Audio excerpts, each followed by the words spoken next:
Hello and good evening. I'm Melisa Idris. And I'm Sharaad Kuttan. You're watching Consider This, the show where we want you to consider and then reconsider what you know of the news of the day. Now, over the next half an hour, we're going to be taking a closer look at volatility in the Perikatan Nasional-led government. Now, UMNO's support is again in doubt, with tensions between it and the Prime Minister's party, Bersatu, at an all-time low. The sacking of UMNO's Secretary-General Anwar Musa represents the most prominent casualty in this ongoing conflict. Can the situation be saved, as has been done in the past? Joining us on the line now, we have Datuk Muhammad Fakrunizam Ibrahim. He's the Raub Division Chief for Bersatu. Good evening, Nizam. Now, we keep coming back to this point with the Perikatan Nasional Coalition once again on the brink of being ousted. Now, what makes this moment different from previous times? Hello. Hi, Melisa. Hi. So my question is, why is it that we find ourselves in this deja vu situation once again, that the Perikatan Nasional-led government is once again being asked about its stability, legitimacy and viability? Why is this a recurring event? I believe what the current issue facing the current government is getting the trust among the component party, either from PN and BN itself. Thus, recently, we believe after PAS and Basatu signed the corporations, established the PN government, BN feel that we are their enemies, not their friends. So the issues appeared in our daily routine is why Bersatu, why PAS treat them badly. That's the issues come out. And why UMNO doesn't been given a big post, deputy prime ministers, or any JLCs. The same issue that we face, the same issue that's been requested to our prime minister. That is the main issue actually. So, Nizam, can I ask you then, why isn't Bersatu, which of course is a smaller party with fewer seats in parliament, depending on a huge party, with substantial parliamentary representation, giving more to UMNO? I mean, why doesn't it in fact concede, whether it's cabinet positions or GLC leadership? Why isn't it doing that? Currently, the issues here, I think, it's a prerogative of our prime minister to choose who is the best candidate to hold the minister's post. Either it's from Bersatu, either it's from PAS, either it's from UMNO itself, or Barisan Nasional. But sorry, Nizam, can I just follow it up? I mean, is Basatu being greedy? I mean, has it taken much more than it deserves? I don't think that Bersatu is greedy. I believe the Prime Minister have choose carefully the candidates in terms of the background, in terms of their experience. Okay, but you do understand where UMNO is coming from. I mean, analysts have pointed out that the rank and file are very dissatisfied with what they consider bullying by Bersatu. Now, looking at how things have developed so far, Nizam, do you think that political cooperation with UMNO in the next general elections, is that still a viable proposition at this point? I'm not agree with that kind of statement. I think most of the cabinet members came from UMNO, correct me if I'm wrong, and some of the non-MP UMNOs has been appointed as chairman or board members in GLC, in the government company. But they are free to do things, business as well. What we can see here, there is another way around. Bersatu not been treated fairly at other state level, especially in Pahang and Perlis. A lot of provocations from UMNO recently, which is baseless. And then, in terms of political cooperation, either viable or not with UMNO for GE15, I couldn't give the direct answer for this, because whatever it is, it depends to the Supreme Council, Bersatu Supreme Council to decide. From my personal view, from my personal opinion, viable or not, it depends to the both leaders to negotiate between PN and BN.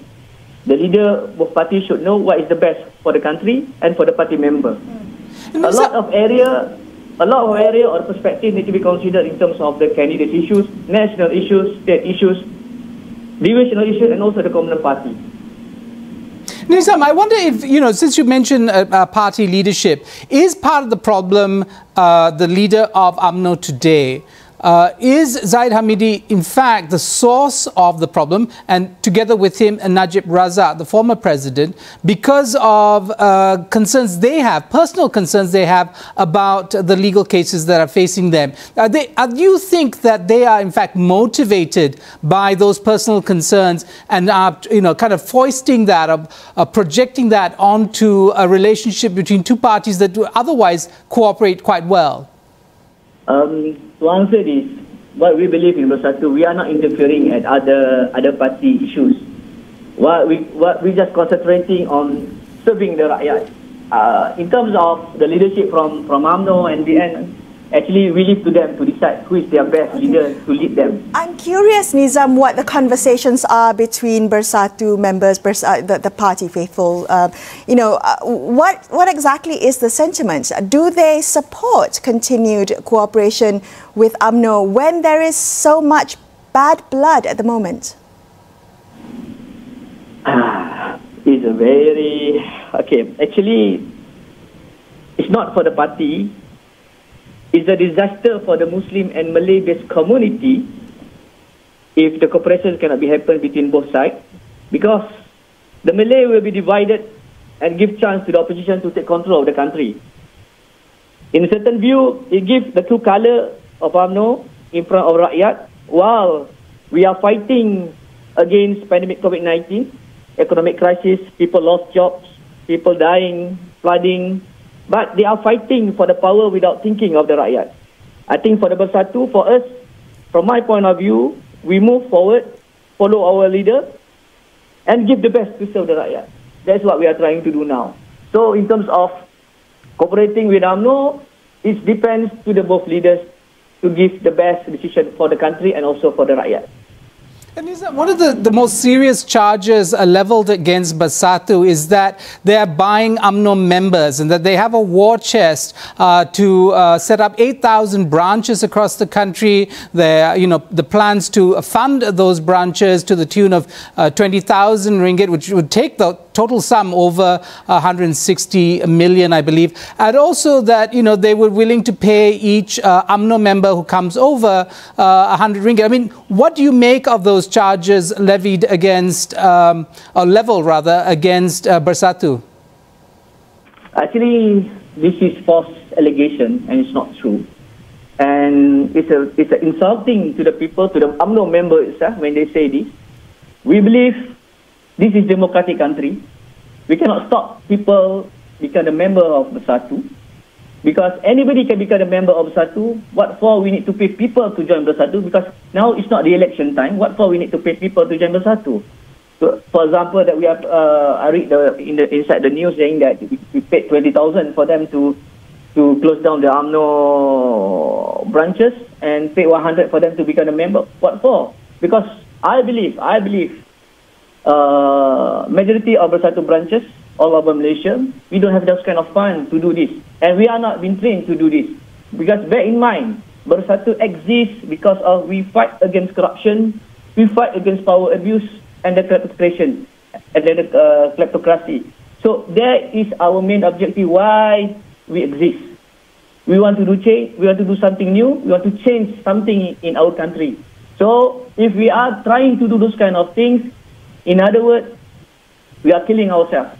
But Nizam, I mean, your critics will also charge that this current government has leads a bloated cabinet and has, rolled back GLC reforms in very significant ways. But let's leave the critics aside. I do want to ask you, though, I mean, this is a comment coming from Wang Chinwat, a political analyst, that says essentially we have a situation where PAS, UMNO and Bersatu are all competing for the same group of people, that in fact, the basis for cooperation is very shaky because you have the same pool to divide between you. I mean, is that the structural problem between the parties in terms of cooperation?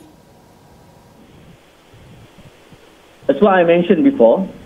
If UMNO decided not to cooperate with BN, I mean, the Barisan Nasional not to cooperate with BN, because bear in mind, UMNO, Bersatu and PAS, they are three major party that dominated by the Malays and also the Muslims. If, for example, BN or UMNO withdraw from the Perikatan Nation, it will be disaster for the Malay and Muslim community in the country. So we cannot get the unity in the country. We cannot get the stability in terms of the politics. We cannot get the stability in terms of getting the what we call that investment from outside. All right, Nizam, thank you so much for speaking with us tonight. We really appreciate you coming on the show and sharing Bersatu's perspective. We're going to take a quick break, but after this, we'll speak from someone from UMNO. Stay tuned to consider this.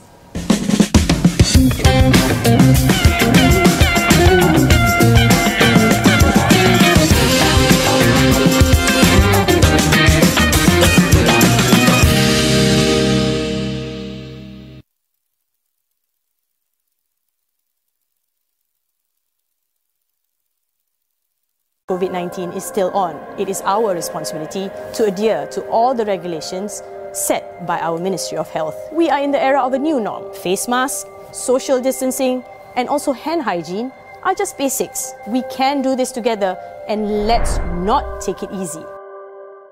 19 is still out there. Let's do our part in following the SOPs in place so that we can break the transmission. Follow the 3 C's. Avoid closed conversations, avoid crowded spaces, and avoid confined spaces. We can beat this together. The war on COVID-19 is not over. We should not take this lightly. Let us ensure all steps are taken to avoid the spread of the virus, be it social distancing, hand hygiene, and wearing of the face mask. It's a new norm. Let's not slack. We can do this.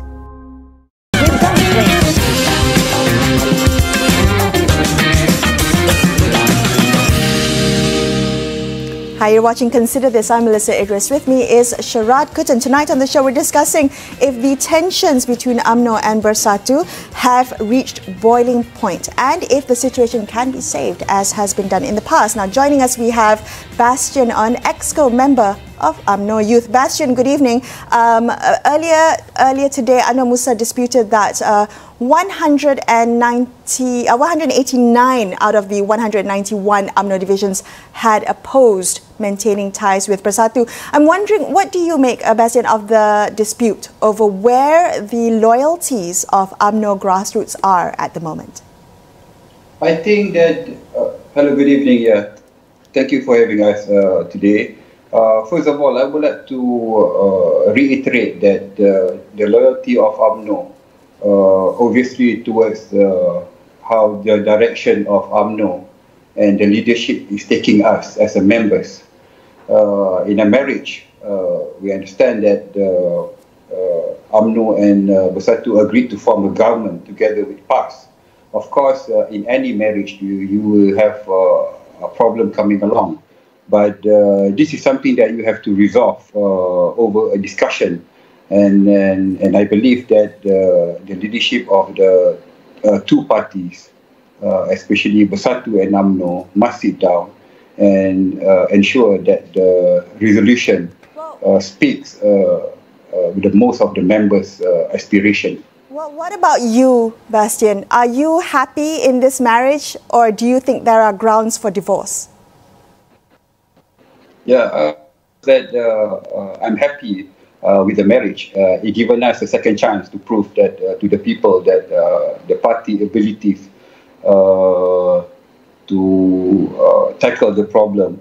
And we know that the government before of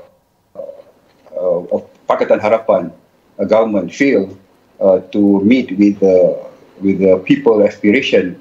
And when we have a chance, we would like to prove that that we play a significant role towards ending the term before we reach PRU 15, G15. Bastien, does Zaid Hamidi, your president, actually lead a divided party? I mean, does he have full control of the party? Hishamuddin Hussein, who's a member of the cabinet, seems to be pulling in a very different direction.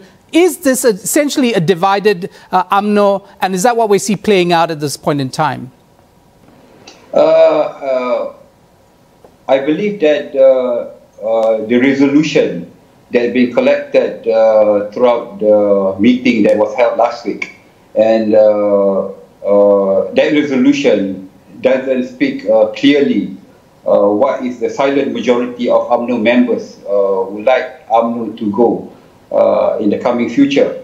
So I think that I would like to suggest there will be an EGM. You cast aside what, where Hishamuddin is taking the party or his opinion. You put aside what is the resolution, and you form EGM to discuss further whether or not we should stay in Perikatan Nasional. What about the sacking? Sorry, Bastien, can I ask you, sorry to interrupt you, what about the sacking of Anwar Musa? I mean, the Secretary General's sacking or removal, as Ahmad Mazlan puts it, is quite significant, isn't it? I mean, you had your coalition partners in Barisan Nasional all slightly stunned and shocked by the announcement. What's going on there? I think that it's only fair for that the president have his choice of whoever want to be the Secretary General, but the timing of the removal of Tan Sri Anwar Musa is something that people talk about. Seems that just before, just after the resolution passed by each division. Okay, what is going to be discussed? You know, you talked about meetings and discussing about continued cooperation with Bersatu. I'm wondering what the basis of the discussion is going to be. What are the points of discussion? What are those going to be? Analysts have noted dissatisfaction among UMNO rank and file over Bersatu's perceived bullying. Is that going to be discussed? What are your thoughts? Yeah, this is something that I would like to talk about. This is something which is unclear. When there is a discussion at the division level, they were asking whether we should proceed to work with Basatu. And they should also include where, if we decided to separate from Perikatan Nasional, where is UMNO taking the next direction, whether they want to form a government with other parties or whether they want to call for an election. And this must be discussed in the next EGM, which I suggested. Bastien, doesn't it seem very clear that your president wants an election, that he thinks rather that UMNO can go at it alone, that it can become the big winner of the next general election? Is that a perspective that you share, that UMNO can go at it alone and win big? Maybe with its Barisan National Coalition partners, and leave Basatu aside? Well, first, I would like to bring you to the poll run by Merdeka Center, where it clearly stated that many of the members and also the people saying that it's not the time yet for us to call for GE15, referring to COVID situation and the economic situation. But I believe that the president must state clearly that whether or not we want to go for a GE15 or we would like to form a different coalition. And I would like to ask the president whether he confident that we can win big in the GE15. Well, I'm glad that you brought up the Merdeka Center survey. We will be speaking to Ibrahim Suffian from the Merdeka Center about the results of that survey shortly, in a few minutes. But I do want to ask you very quickly about this, the decision made at the highest level of UMNO. Is it going to be reflective of what division members, what of the grassroots want, and what repercussions if party leaders don't match grassroots expectation? That's why I suggested earlier that we should call for an EGM, because whatever the Supreme Council decision today, although they are the highest decision-making body in the UMNO, but what are they discussing is merely a resolution that which passed at the division level last week. So it still doesn't speak the the silent majority within the party members. Bastien, very quickly, very quickly, would an EGM actually allow for those rivals of Zaid Hamidi to push for his removal? Wouldn't that be the mechanism to do it? And why would he allow himself or allow an EGM if that would be the purpose of it? We can set whether or not we would like this marriage with Basatu and PAS to stay and see through the term until we call for GE15. The idea about to discuss the position of the president is up to the Supreme Council. If they seem is suitable to discuss together in the EGM, it's really entirely up to the Supreme Council. Bastien, thank you so much for joining us on the show tonight. We appreciate your time. I'm going to take a quick break on Consider This. We'll be back speaking to Merdeka Centre about that survey mentioned earlier. Stay tuned.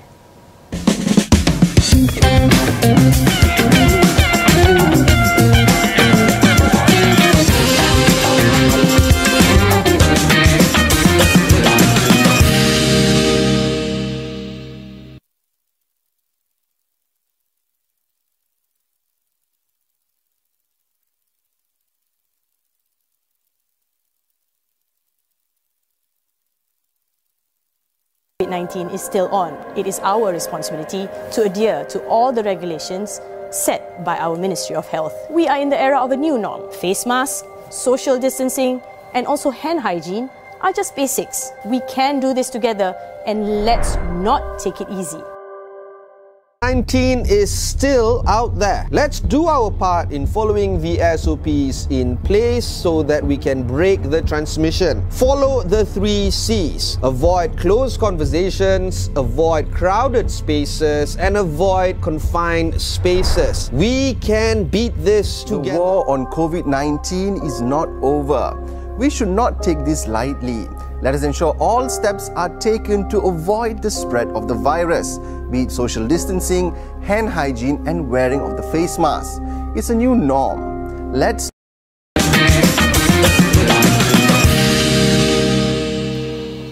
Hi, thank you so much for staying with Sharaad and I on Consider This. Let's continue our conversation about the future of UMNO Bersatu relations. We have joining us now the Executive Director of Merdeka Centre, Ibrahim Suffian, better known as Ben. Ben, we keep finding ourselves back at this point, Perikatan Nasional Coalition, again on the brink of being ousted. Can I ask you if you think this moment is different from previous times? I think this is going to be slightly different than before because I think the tensions that have been surfacing over the last several months, it's increasing in terms of intensity, as well as I think there is a solidification or concretization of the views within UMNO that they need to resolve the situation of their position inside the coalition and prepare for next elections. And I think they cannot, expect to be in the coalition for a protracted period of time and see the dissipation of their strength and influence within the grassroots of the party.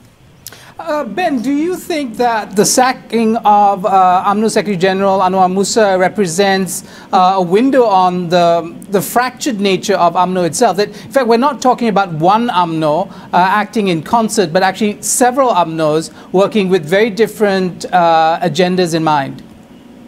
Certainly, Sharaad. I mean, if we follow the media statements that have been coming out from various UMNO leaders, it is clear that the party is factionalized between groups of leaders and followers who are keen to see UMNO return to a more dominant position in politics and not be a secondary member of a coalition led by a prime minister from another party, or another faction of UMNO leaders who feel that they need to be pragmatic, they need to learn the mistakes of 2018 of going it alone, and therefore work with the current framework so that they can remain in power and therefore compromise, as well as perhaps a smaller group of leaders who are not too keen to speak openly and willing to go along with whoever that wins.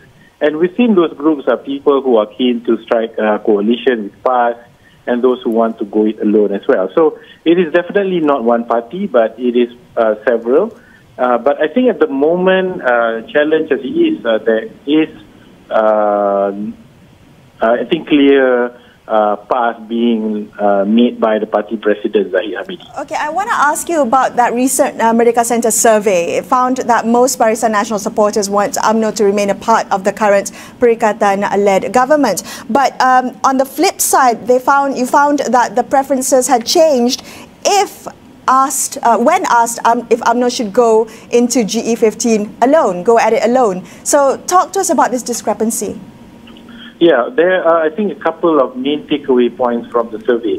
Number one, we found that the vast majority of Barisan Nasional supporters, perhaps 80-85% of those people, are made up of the Malay electorate. And for, I think, the average Malay voter, picture yourself in a place like Ulu Bernam or in Kuala Lumpur, Pahang, they like the idea of a united Malay political coalition comprising PAS, UMNO and Bersatu, which have, UMNO and PAS have been contesting each other, competing against one another for decades. And they like the idea of Malay unity and compromising for the betterment of the race as well as perhaps the country.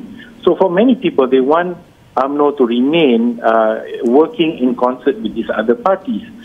But at the same time, some of them do not wish to see UMNO go it alone. I think people are pragmatic enough to know that, one single party cannot rule the country alone. You need partners. And I think here we have a mix of people who feel that they should be with Perikatan or they should have a partnership with PAS in forging ahead in an election.